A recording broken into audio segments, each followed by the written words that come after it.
नमस्कार दोस्तों, महाकुंभ की मोनालिसा कैसे वायरल हुई, आइए इस गाने के माध्यम से जानते हैं।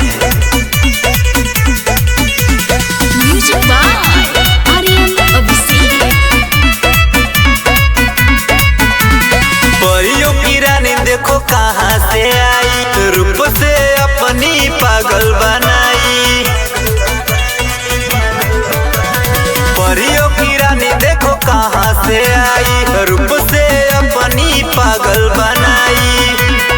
माला बेच रही थी मेला वाला झुंड में, अखियों से चर्चा में आई महाकुंभ में। मोनालिसा नाम बताई महाकुंभ में।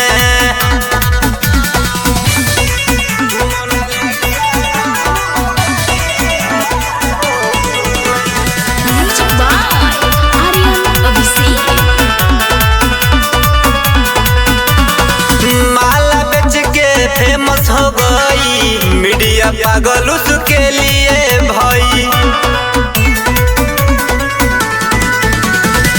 माला बेच के फेमस हो गई, मीडिया पागल उसके लिए भाई।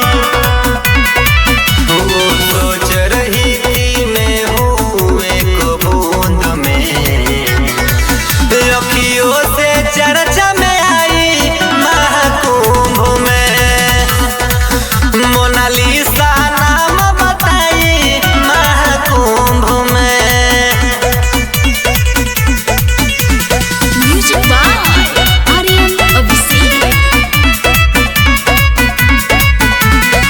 माला ने उसका सपना सजाया, सोची नहीं थी वो मंजर दिखाया। माला ने उसका सपना सजाया, सोची नहीं थी वो